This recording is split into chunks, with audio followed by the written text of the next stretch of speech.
Good evening, ladies and gentlemen. A very warm welcome to another virtual discussion of IAFA. We deeply appreciate your presence in these distressing and anxiety-filled days. I wish you, your family, and your all loved ones a very safe, healthy, corona-free time. I'm sure, united as a nation, we will defeat corona crisis.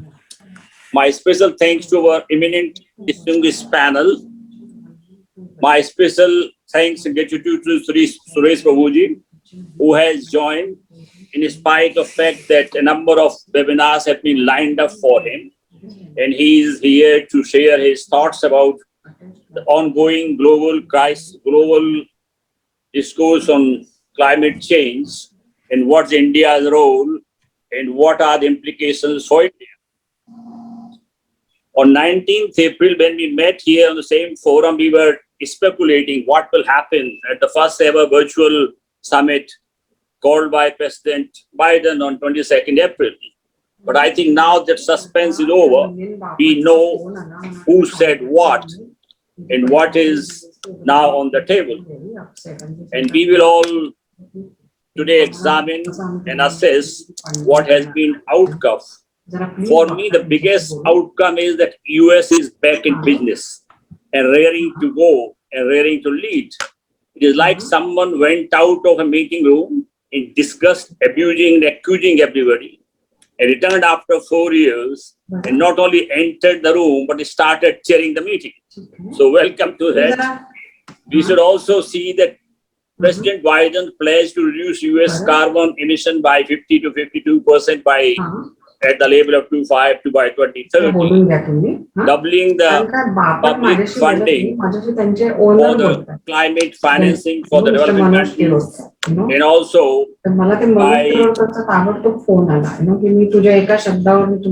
please keep your, I will request you all not to keep your audio on. And also he has increased the funds for the research for the climate innovation and climate technology 4 times, which is a big jump. Even Bill Gates on the second day said that 45% emission reduction technologies will come from advanced research, development, demonstration, deployment. So technological advancement and innovation is now on the center stage. Non-CO2 greenhouse gases like methane have also been mentioned by Joe Biden, Putin, French President Macron, and the Argentinian President. Joe Biden sold a smart idea that good climate policy is also a good economic policy. In the first session, in the end, he said, it is not about the threat climate change poses. It is about opportunity that addressing climate changes provides. An opportunity to create millions of good paying jobs around the world in innovative sectors. And he's serious. Biden is proposing the largest ever investment to commercialize carbon management. Announcement of the US-India Climate and Clean Energy Agenda 2030 partnership is a welcome development. For the first time, all the G7 countries have pledged higher greenhouse gas reduction targets. Xi Jinping pledged to phase out coal use by 2030 and become carbon neutral by 2060. Japan has raised the 2030 target to 46%, while South Korea says it will not finance overseas coal projects. Canada has also raised the targets, and Brazil pledged to reach carbon neutrality by 2050. Being a non-expert on this panel, I would urge all the eminent panelists to address the following 3 simple questions. Have the results of the virtual summit gone along as per India's expectations? Have they strengthened or weakened India's position? And what is the road ahead for India on way to COP26 summit in Glasgow, November this year? So we will start discussion by requesting Sri Suresh Prabhuji. He needs no introduction. Still, for the benefit of others, I would like to remind the people don't remember that as early as 1998, See, suppose Suresh Prabhuji was the Minister of Environment and Forest. Under his guidance, he was instrumental for drawing up the first comprehensive national environment action plan and setting up of ICPC, Indian Center for Promotion of Cleaner Technology, Central Pollution Control Board, introducing 100% centrally funded scheme for reducing pollution in 22 cities. He was also Minister of Power and Chemical Fertilizer in Vajpayee government. He was Minister of Commerce and Industry in Modi's government, and also Civil Aviation. And he is now a member of Rajya Sabha and also India's Sherpa G7 G20. Suresh Prabhuji, floor is all yours. We are waiting for you. I think your audio, please press that. So, Ambassador, thank you very much. We can hear now. Yes. Ambassador, thank you very much, and really appreciate this opportunity to meet such a galaxy of distinguished people, with some of whom I worked very closely, who have been my very good friends, and I'm very happy to meet all of them together. So I'm very happy that you have assembled such a fantastic group of people to debate these issues. You asked me very three pertinent questions. So firstly, US joining the climate change negotiations and climate change issues is a very welcome thing. Because we have seen, unfortunately, that after the Paris Accord, when there was so much of euphoria, enthusiasm, the US has just walked out of it. And therefore, US rejoining this effort of climate change and dealing with the issue related to that is a very welcome thing. And therefore, that's a very positive sign. Number two, US has taken leadership and convened all these countries, a welcome thing. As far as India is concerned, we should be careful dealing with issues related to this. Number one, India has already performed quite well in terms of reducing emissions significantly. Our carbon intensity, our energy intensity has been improving, and thanks to the changing of energy mix as well as changing and also bringing energy efficiency. In fact, you mentioning when I was Minister of Power, I did actually introduce a bill for energy efficiency law, and I set up Energy Efficiency Bureau of Energy Efficiency. Anyway, so the point is, India is doing quite a lot with the limited resources available to us. And therefore, this is a very important step for India, that world deals with climate change, because that is very important, because we are the receiving end. We are the victims of climate change. So therefore, if the climate change action is not taken, we are the worst sufferer. So if somebody is taking action, US is joining, it's a welcome thing, because that helps us to deal with climate change issues in a very substantial way. And US anyway is a very strong power, so it's coming in is a good thing. But the whole focus on climate change right now, the discourse, is on mitigation. What is important is also adaptation. And that was a very crucial part of climate change negotiation. In fact, you mentioned 1998, I led India's delegation for COP4 in Buenos Aires. And since then, we have been highlighting the issue very forcefully. And I led India's delegation even subsequently. When I was Minister of Power also, Prime Minister Vajpayee asked me to lead India's delegation. So I'd gone there to Hague. So my point is, in this whole euphoria around climate change, mitigation is very important, because if mitigation doesn't happen, the temperature rise is going to create problems, no doubt about it. But adaptation is equally important, or more important, because even after mitigation, the adaptation will be necessary for even longer period. We are talking about target for 2040, 2050, and even 2030. Fine, every decade target is a very good idea. But even after 2050, if we can reach the zero rise in temperatures and also emissions, even if you succeed in that, adaptation will be still necessary. Because past emissions are going to cause even change, even future. The future changes will stop, but the past emissions will result into changing that. So adaptation will be very important. And for India, it's still more important, because we are actually Actually, Dr. Pradipta Ghosh will tell you, he was also Environment Secretary. We had prepared, and that time Vishwanath Anand was the secretary in 1998. I had actually asked the ministry to prepare what is the cost of adaptation. And that time, very, very conservatively, we had made, if my memory serves me right, something like 4% or something was that time. It would have been much higher today. So dealing with adaptation, we have to deal with this in a very significant way globally. There must be resources provided. And the other day, when I was having discussion, I was telling my friends that the billions of dollars of money that has been promised and never come across.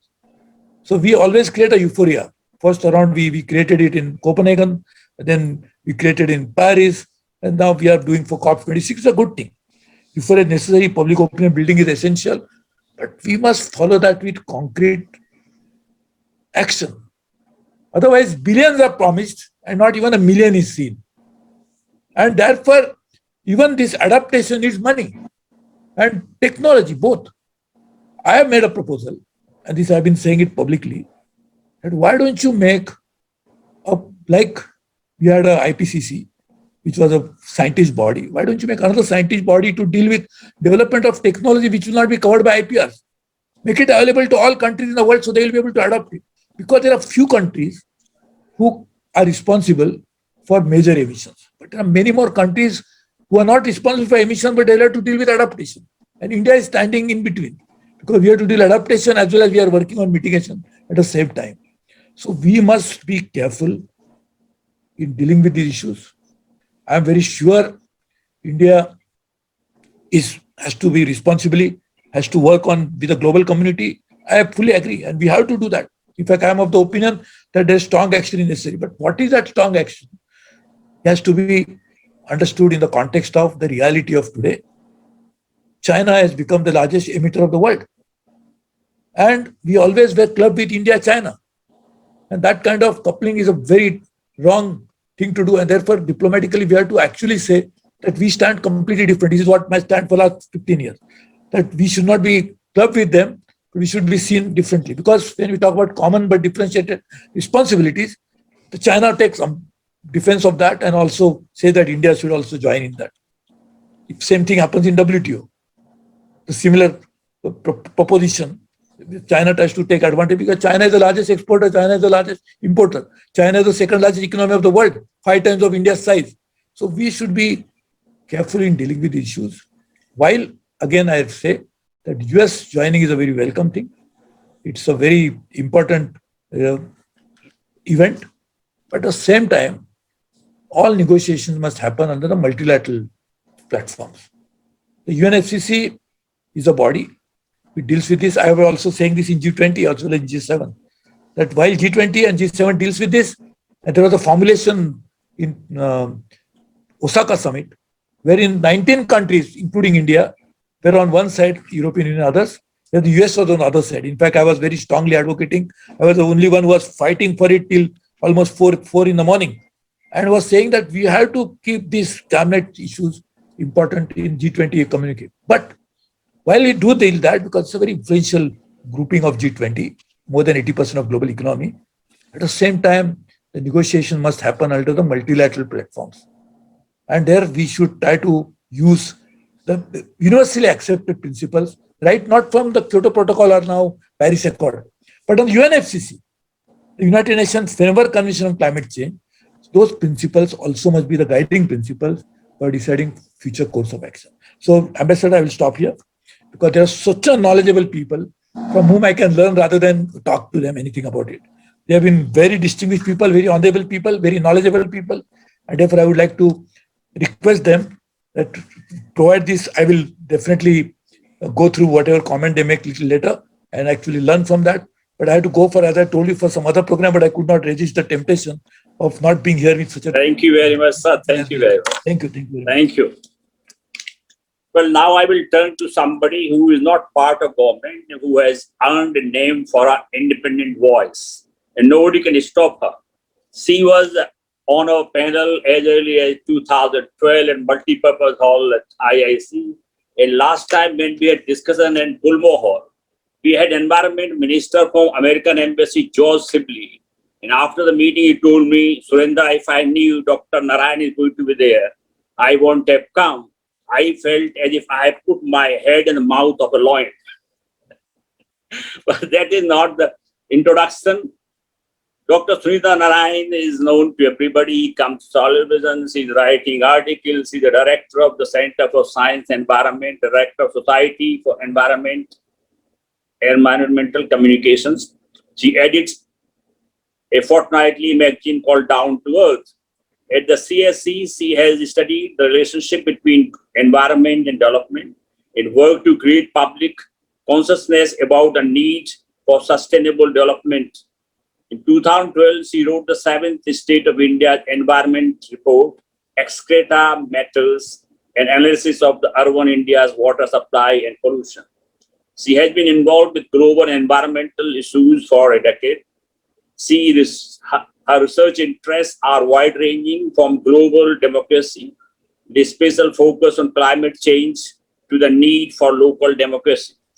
Known for her independent views, she prefers to be called an Indian environmentalist and political activist and a proponent of the green concept of sustainable development. Dr. Narayan, the floor is yours. Your audio.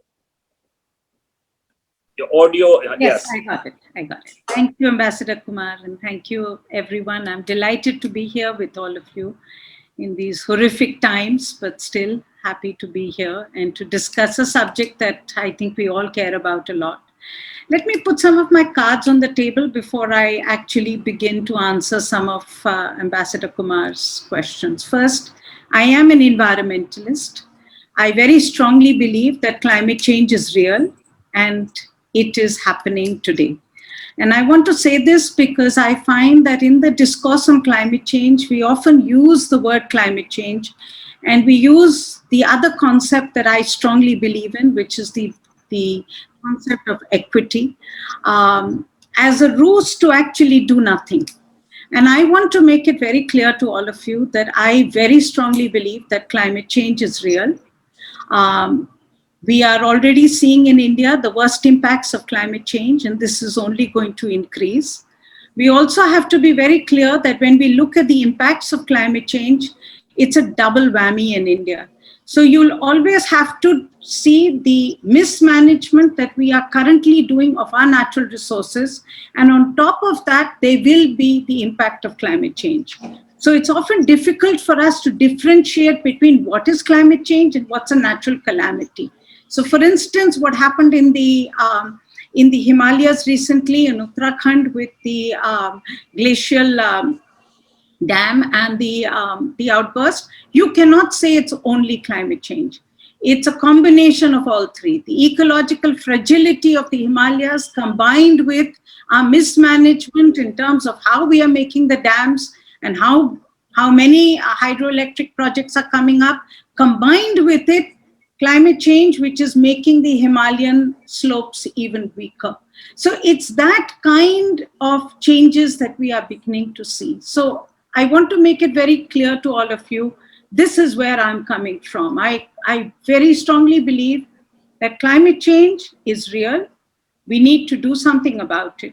But that, combined with that, the second very strong belief that I have, and Ambassador Kumar, you did not give the introduction, which to me for this group would be the most important introduction. Please do it. Which is that in 1991, my colleague Anil Agarwal and I wrote a book called Global Warming in an Unequal World, a case of environmental colonialism. And please realize that was 1991.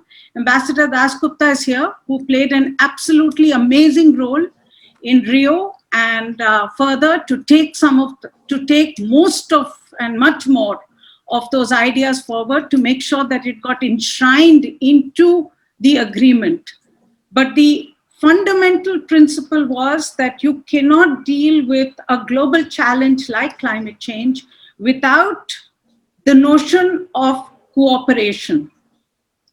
And cooperation's basis has to be environmental justice and equity.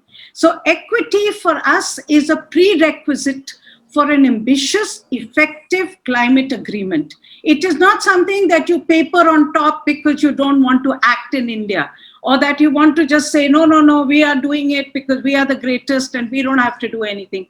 It's actually a prerequisite for an effective climate agreement. And that is why, for us, the issue of climate change is a much more complicated issue, because it is not just about what each nation will do, but what we will do as a community of nations. And in the community of nations, obviously, the principle of equity becomes critical. Now, you started talking with the idea in the world in the last 20 years, and I'll be very frank with you all, and I will live up to my reputation of plain speaking to tell you very clearly that we have had a lot of talk, but very little action. And I want to, and let's be very clear that the world is actually not walking the talk when it comes to climate change action. And I am absolutely opposed to the very concept of net zero. I have written this and put it on record that I believe net zero has been another appropriation of the Western world on the available carbon space. Because the concept of net zero came from IPCC saying that the entire world, please understand the science, the entire world has to turn net zero by 2050. That's what science tells us. Now, if the entire world has to turn net zero by 2050, it obviously means that countries which have created the problem, appropriated a large part of the carbon budget, needed to turn net zero by 2030 or 2020. By taking on the mantle of saying that we will do it by 2050, you are essentially appropriating even more of the carbon budget that is available. Our own calculation shows that if at the current rate of growth, and without taking President Biden's new commitment, and I will come to it in a minute, but taking his past commitment of 23 to 25%, then we will exhaust the entire carbon budget by 2030. And in that, a country like India will actually have nothing, because by 2030, if we want to keep to 1.5 degree temperature rise, there will be no carbon budget left for us to grow. So in Paris, we also signed off on a deal which is highly inequitable and highly unjust. And we agreed to each country taking on commitments based on whatever they can do. But that's history. Now, so as far as net zero is concerned, the only other big problem that I have is that it's very important to be aspirational and set a goal for 2050. But no country in the world has a pathway on how they will get to net zero. And in fact, when we started looking at the pathway very carefully, we realized that a lot of the actions that they were hoping would happen were on technologies which still are not real. Because net zero means that you can continue to emit, but you will sequester the carbon either through growing trees or through pumping back the carbon into the ground. Now, those technologies are still on the drawing board. So you were essentially pushing the world into saying, and this is where China scores over us any day, because China said, we will do it in 2060, and everybody clapped. And China has no plan on how they're going to get to 2060. So in fact, not that I get asked formally, because I'm not part of the establishment, thankfully. I'm sure a lot of people here are. But when I get asked informally about what should be India's position, I said, if you're really coming under pressure from President Biden, declare 2070. I'm certainly not going to be alive to see it. Or are you? What does it matter? Okay, you want to play the big polluters game, play it. Announce it. Nobody cares. You also don't care. But that's, I think, very cynical. The fact is, and this is where Ambassador Kumar, let me take the next two questions very quickly, because I know I'm running out of time. One, I think Biden's commitment is a game changer. The US till now has always been the renegade country on climate negotiations. It has always tried to do as little as possible at home and erase the principle of historical emissions. That's been a two-pronged approach of US negotiations. However, the 50% reduction target for 2030, and I'm very happy that Biden did not succumb to the net zero concept, but he's actually given a 2030 target, which is real. It is a game changer because it's not as good as the US needs to be as per the fair share of the US. US needs to cut about 60% by 2030 to remain in its fair share. But 50% is a tough target. And if you look at the US today, the maths of the US are very clear. US is at a golden opportunity. 50% reduction in its energy-related emissions have happened in the US in the past decade because US has seen a switch from coal to gas. However, till 2019, US emissions were on the increase. US reduced its emissions from the energy sector. 50% shift has happened. 30% reduction in energy-related emissions has happened. However, the total US emissions were still increasing in 2019 because other sectors like transport and industry took over. Now, this is where President Biden, to walk the talk, is going to have a very tough deal because in 2020, US emissions came down 10%, but that was the COVID impact. 2021, as the US economy grows, emissions will go up again. So there is going to be some very tough walking the talk for the US, but that I think we can leave to them. What I want to conclude by saying is that I think India needs to now start walking the talk as well. And I know my co-panelists, I can see Ambassador Das Gupta, I certainly know Mr. Ghosh will react strongly and say, why should India do anything? Okay. India should do something because it is in our best interest. We have to put it down as a co-benefit agenda.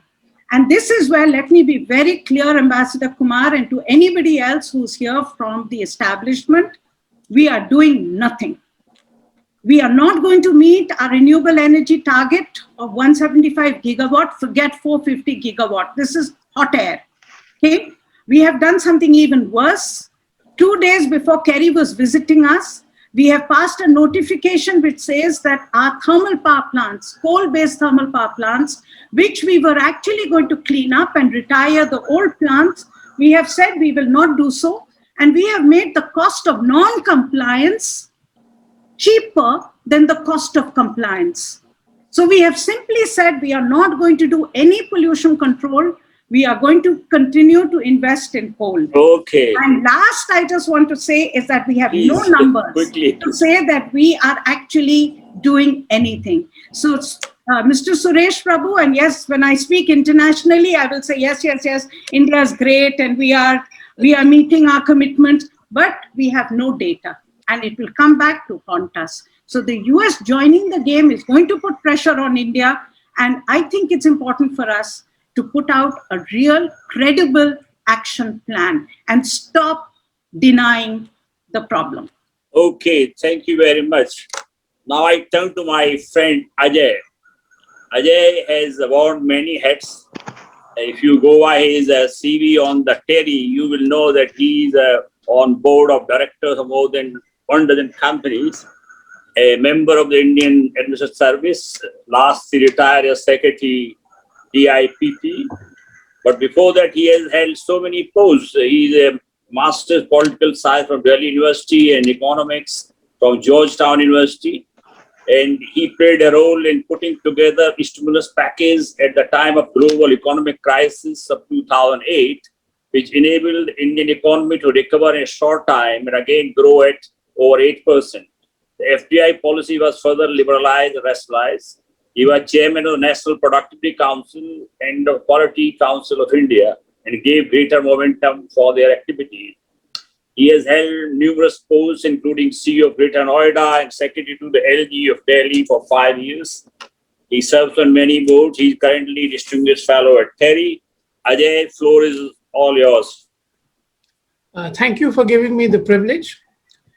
The first point I would like to reiterate and emphasize that the threat from climate change is imminent, and it could well mean the end of civilization as we know it.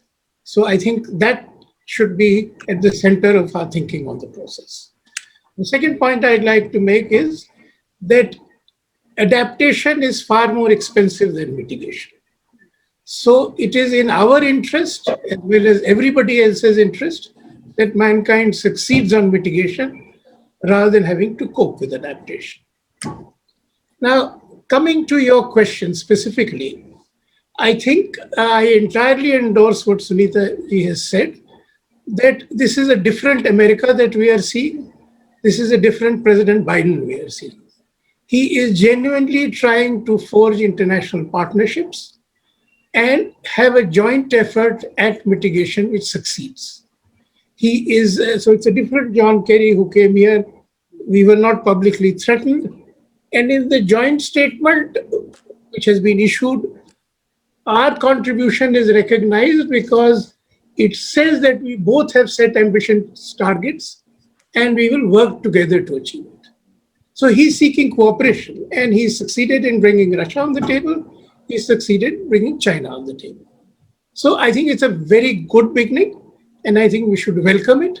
And we should not underestimate the technological capacity of America, the capacity of its innovators to work wonders.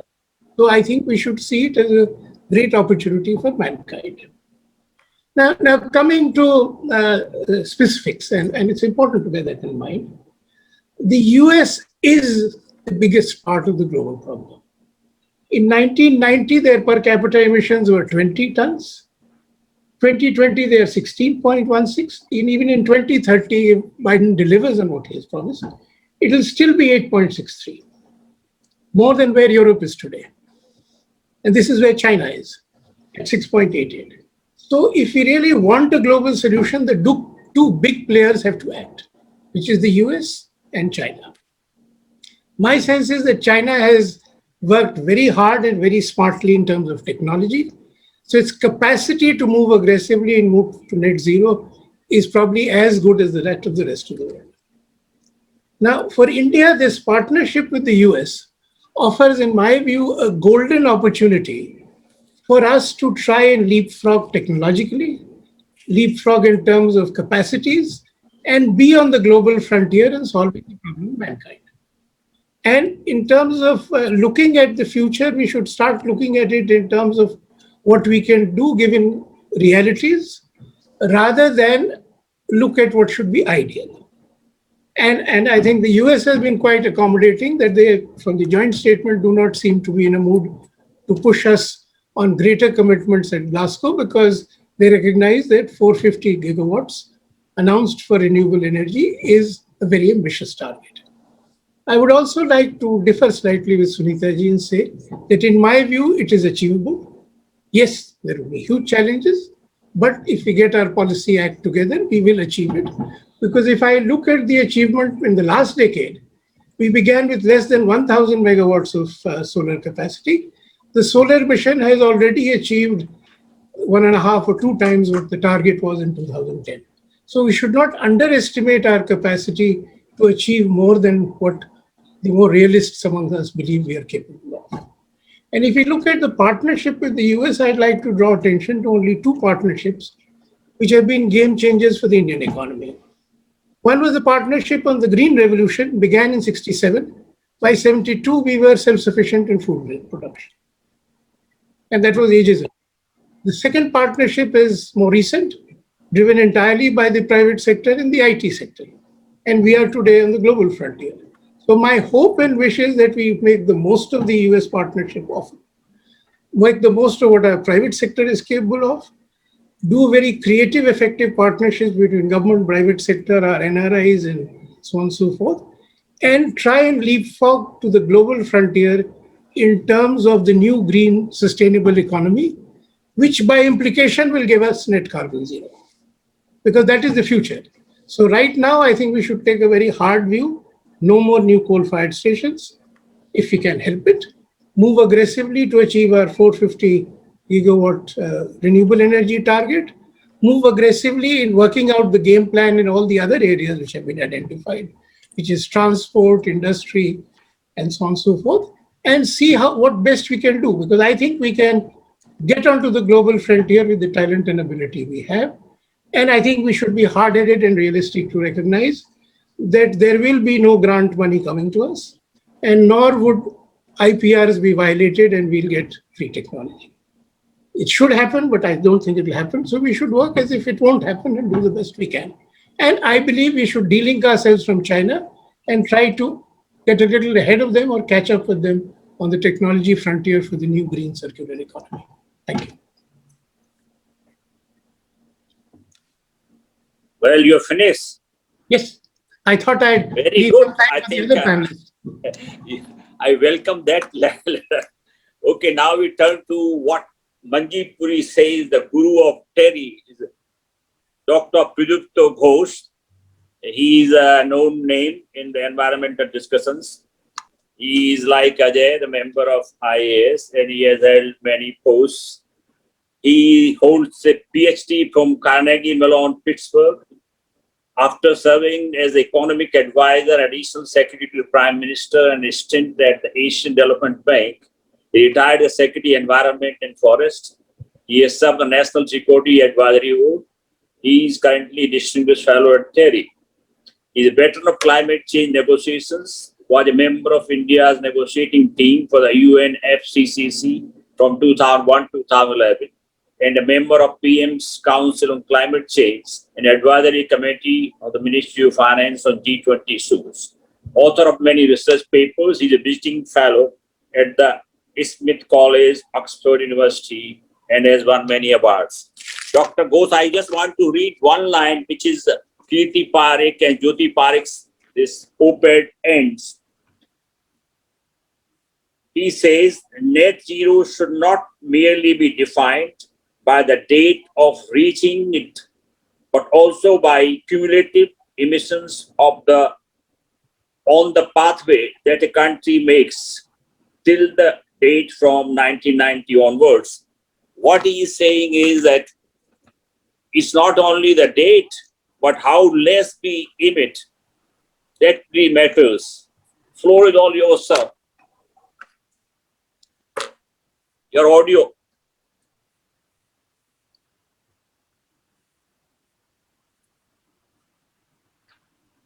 That red.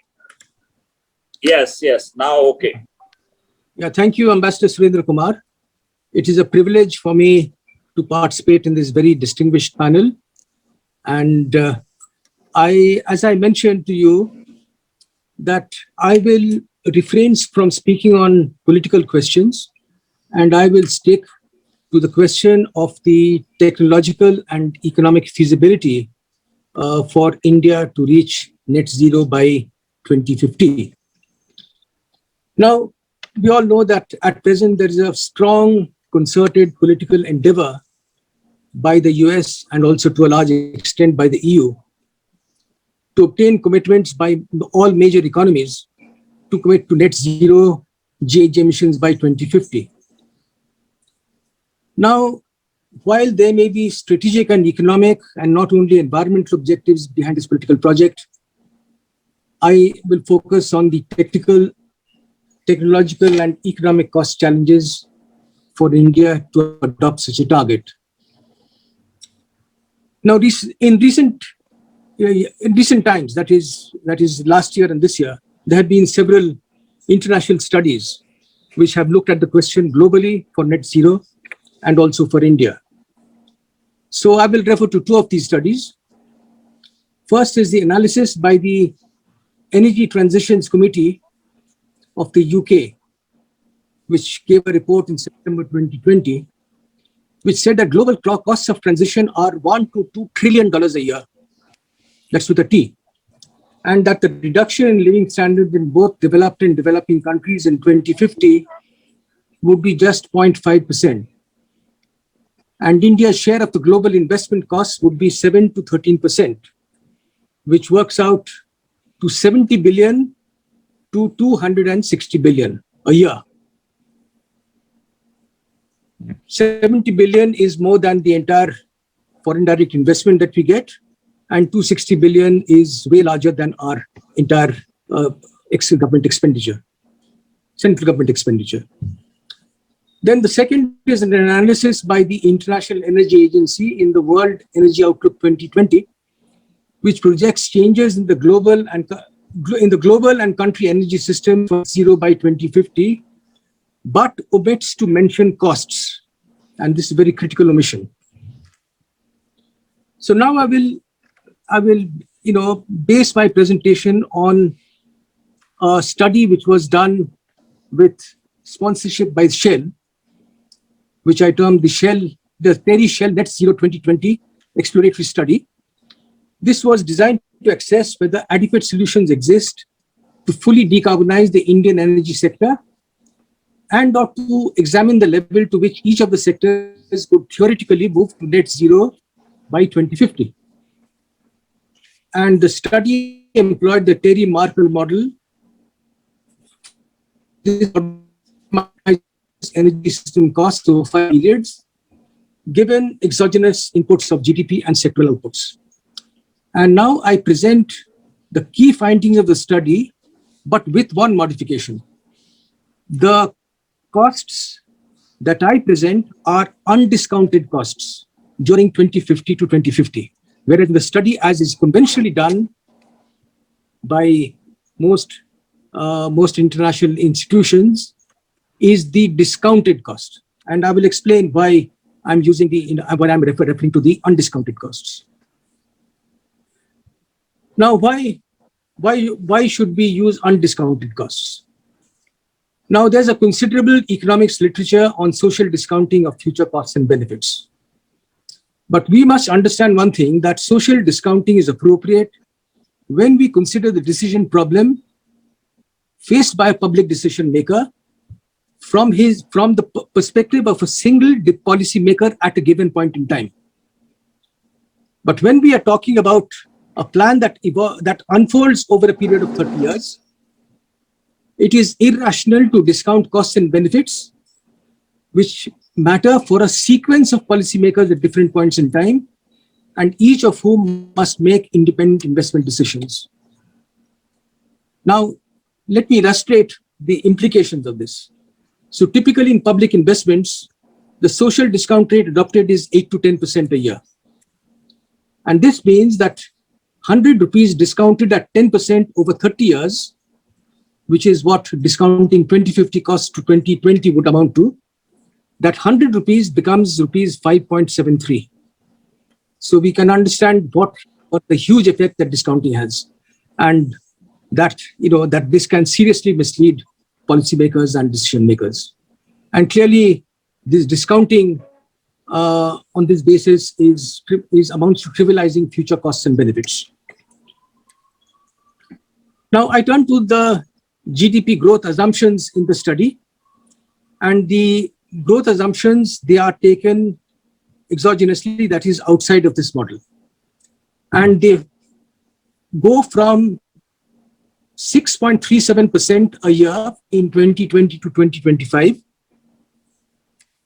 to 3.5% in 2045-50. Now, as I mentioned, these growth rates are taken from various macroeconomic modeling studies of India, which are based on extrapolation of existing trends and key parameters, such as savings rates, foreign investment rates, rates of technological change, etc. Now, these rates seem quite modest, at least in relation to our ambition of 8 to 10% a year. But actually, over 30 years, these result in very large GDP increases. Now, here's an important point. The model that we have used does not account for GDP growth changes that would be the result of stringent GHG mitigation targets. And that would require a different kind of model than used in the Terry Shell study. It would require what is termed as the computable general equilibrium model. And I know something about CG models, but in this particular Terry Shell study, we did not have the time or the resources to use the conjunction of the CG and the Markle model. Now let me turn quickly to the state of commercialization of fuels and technologies. Now, we need to understand that net zero would imply, in the first instance, virtually a complete replacement of the existing plant and capital equipment in almost the entirety of industry, transport, and many other sectors. And then we have to replace them and make further investments in the GHG benign sectors. Now, typically these GHG benign sectors, the upfront capital costs are much higher than the upfront capital costs of the existing technologies. Now, let me illustrate this. There's a lot of literature which is going around and saying that solar costs now are at par or maybe even slightly below that of coal-fired plants.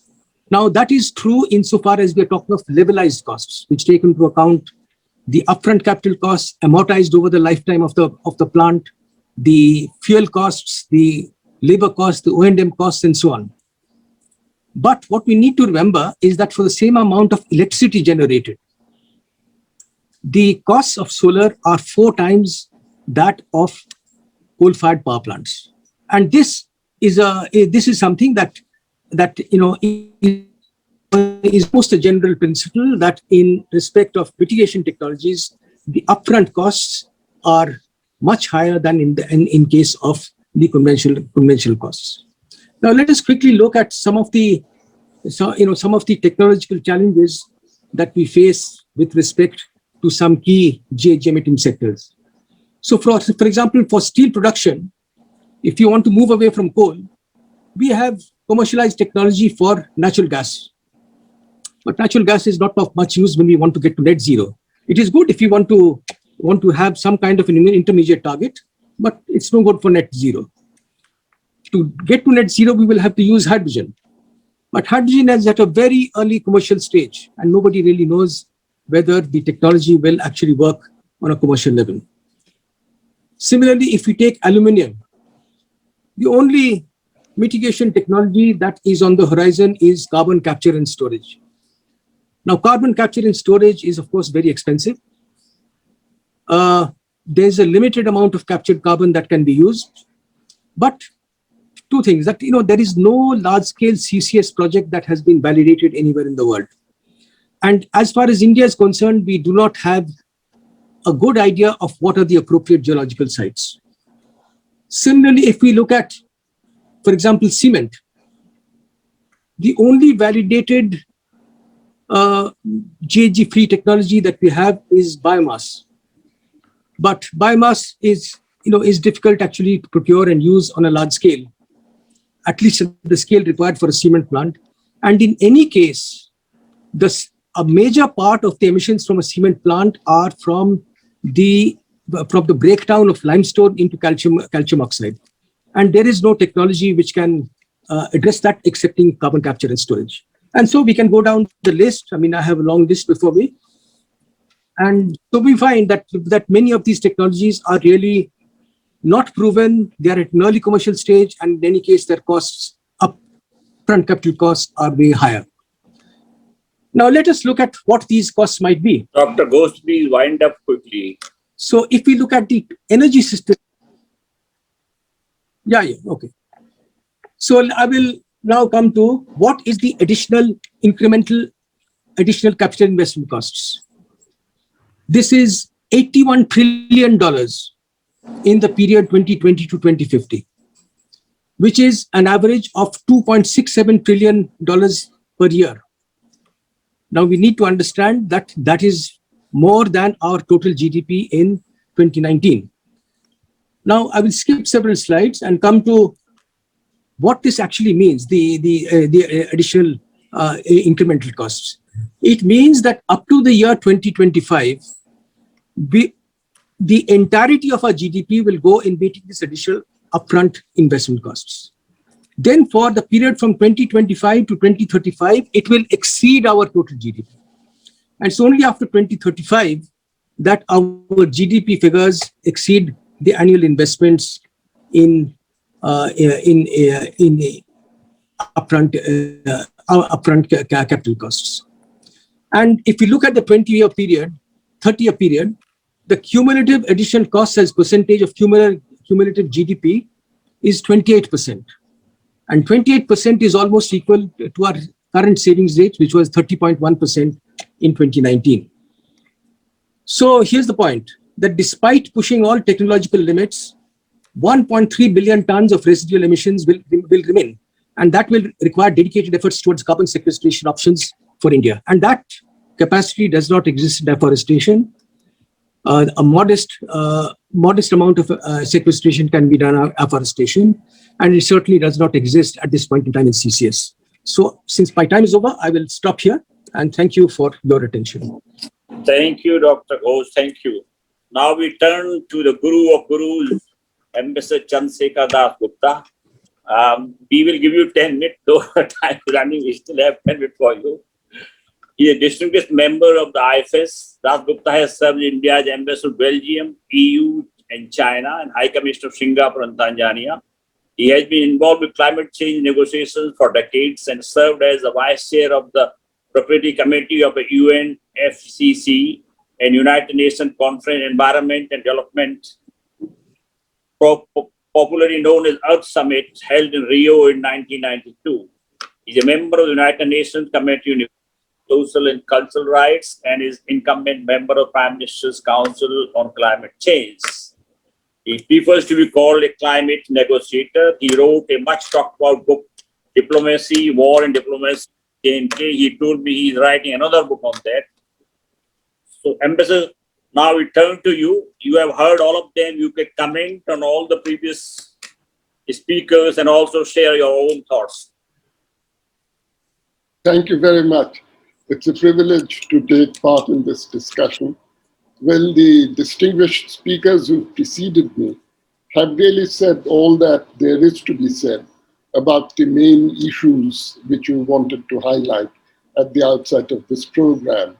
So I will confine myself to just a few stray observations concerning the political and economic undercurrents that that closely interact with the formal climate negotiations under the UN Framework Convention.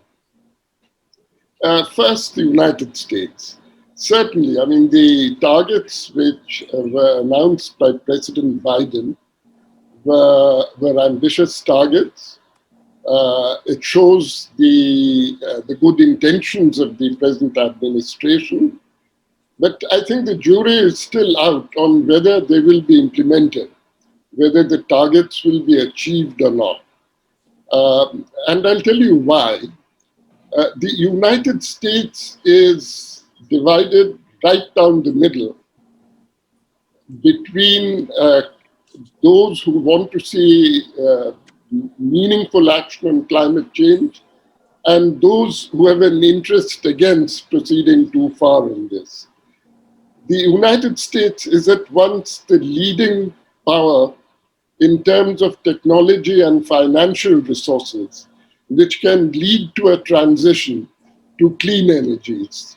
And therefore, you have powerful interests which are pushing for climate action. But at the same time, the United States is blessed or cursed, depending on your point of view, with huge resources of hydrocarbons, oil and coal. And therefore, you have very powerful industrial interests which militate against going too far with climate change action.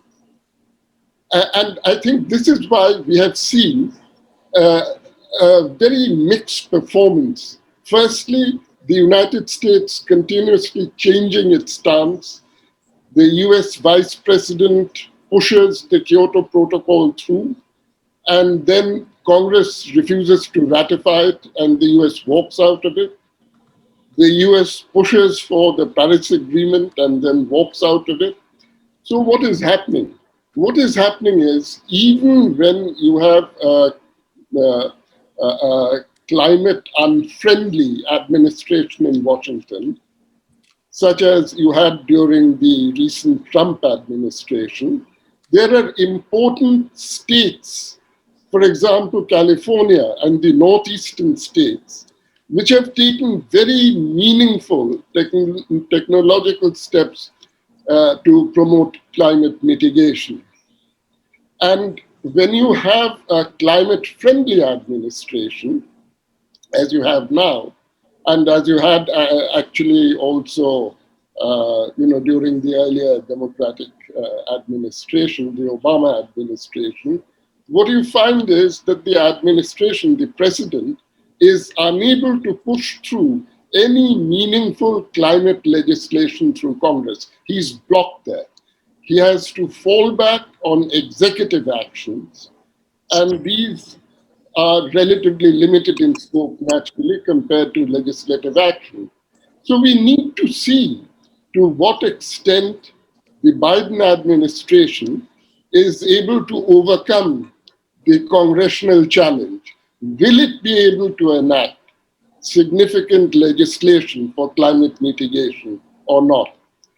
Secondly, regarding executive actions, we'll have to see whether certain industrial interests raise legal questions concerning the validity of executive actions, whether these are then subject to challenges in court.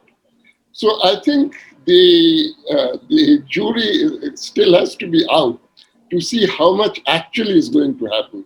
Particularly, we must remember that the target date is 2030, and Biden is not going to be around at that date.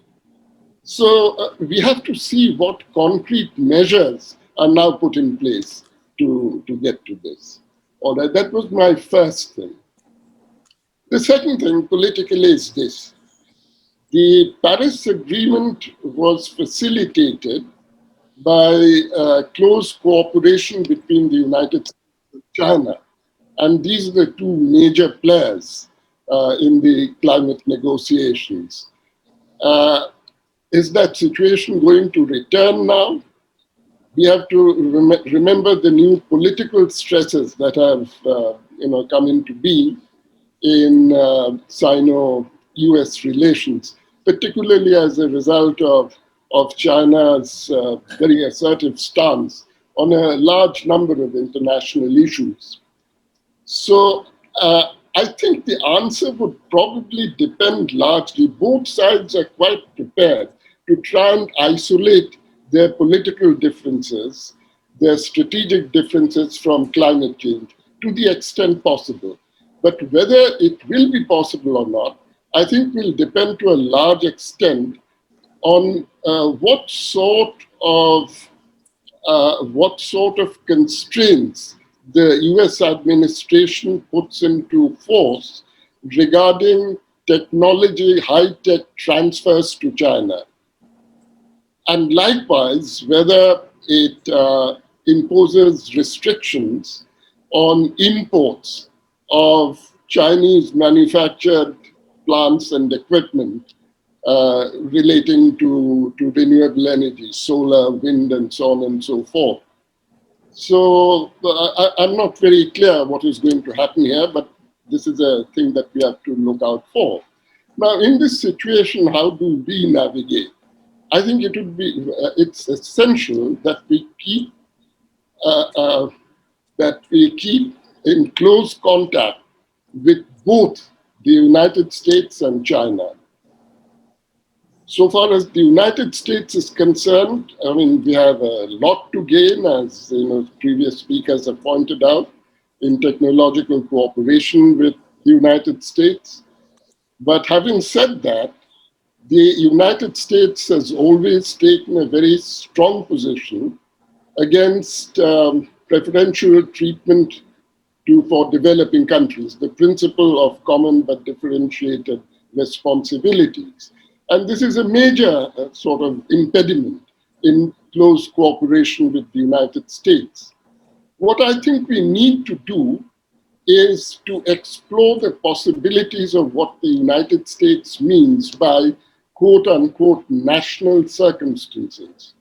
While rejecting CBDR, the United States is prepared to accept national circumstances. And we have to see to what extent our concerns can be accommodated by the United States within the ambit of quote unquote national circumstances. But it is essential that we keep a common front with China on CBDR and on issues like peaking in 2050, coal, and so on and so forth. And I'm glad to note that this appears to be the policy of the government of India, because earlier this month, we hosted a basic virtual sort of conference at ministerial level, which came out with a very good communique, reiterating CBDR and so on and so forth. So we need to walk on both legs, and I think it would be a mistake not to follow the example of other countries. US and China, Japan and China are prepared to set aside very important strategic differences, in the climate change issue. I think we likewise should recognize that our national interests require us to keep lines open to both these major players. The third sort of point, I do not know, do I have 5 minutes or have I outrun my time? Well, we have finished our 1 hour, but we can continue. You can take a couple of minutes. Okay. You are going to see a scramble for markets in technology now. And Japan has fired the parting shot on this. If you see the Japanese statement made at that, the Biden summit, they asked for removal of all tariffs on environmentally friendly technology, environmentally friendly goods. And there's no question that this is in line with US thinking also. We have the example of, what happened a few years ago when we tried to put up some protective barriers, tariffs, for our solar panel, solar cell industry, and the US took us to the WTO. Now, we have to see, how to, this Atmanirbhar Bharat policy, how exactly, what its imperatives are, and whether we need to redefine that. Now, I do not know enough of either economics or technology to give you an answer, but let me pose the problem. It is this: for Atmanirbhar Bharat, do you need to incentivize R&D in new technologies, in clean technologies, or do you need to put up protective tariff barriers in order to allow these old industries to come up? Now, as I said, I don't know enough of the subject. I can only raise this question. And with that, I shall conclude. Thank you. Thank you very much. I think all the panelists have really contributed, touched so many points which are relevant. We are running, we have already run off for time, but we can spend a few minutes.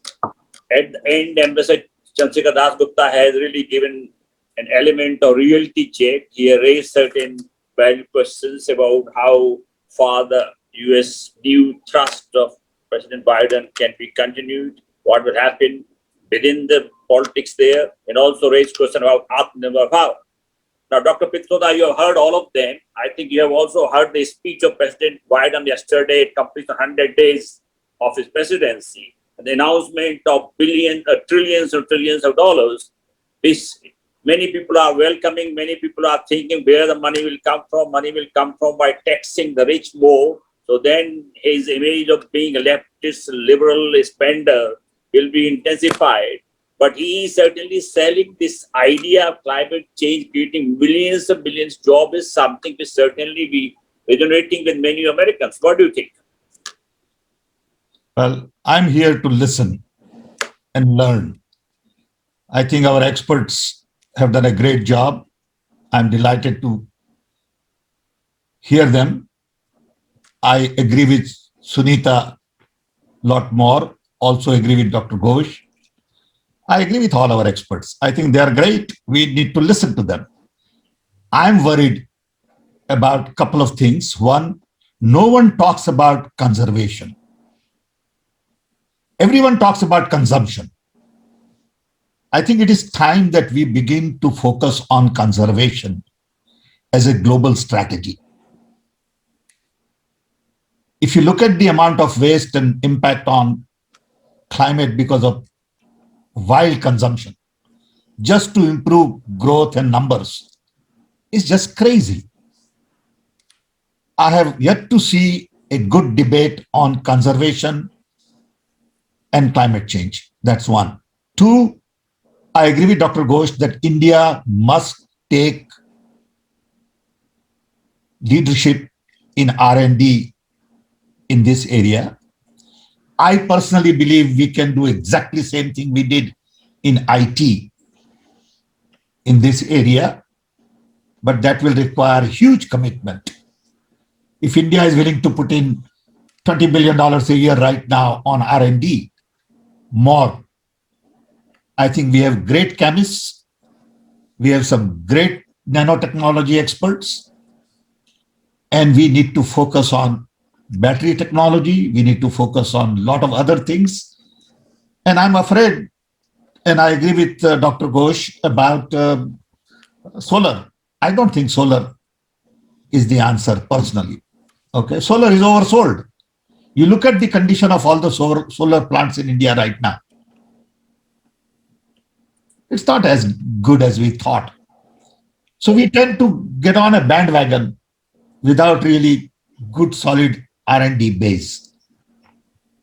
I mean, I can talk some more, but this is enough, and I really appreciate the opportunity to listen to all of them.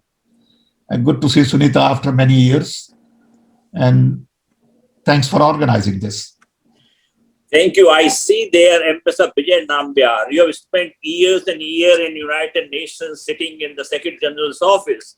So, Ambassador Vijay Nambiar, you can make some comment because I don't have time for question answer, but at least you can make comment, informed comments, having been part of the UN system.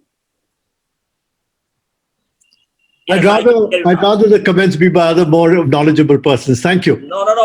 I give you 3 minutes. You are muted. You are muted. I think this has been an extremely valuable discussion, and especially the focusing on both the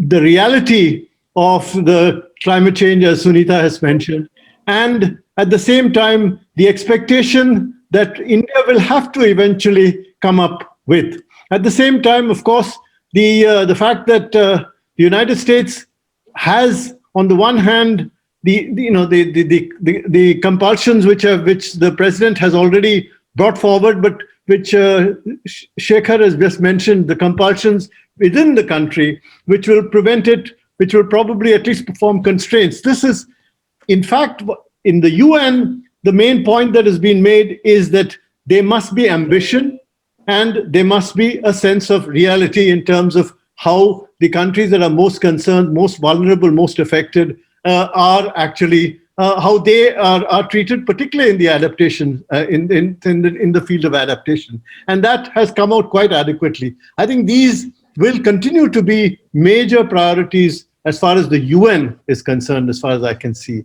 For the rest, I think, as far as I can see, the Chinese will, I think there is a considerable amount of commitment which they have made, but obviously there is also a fair amount of political grandstanding, which inevitably comes when the countries like China and the United States are at the forefront of negotiations like this.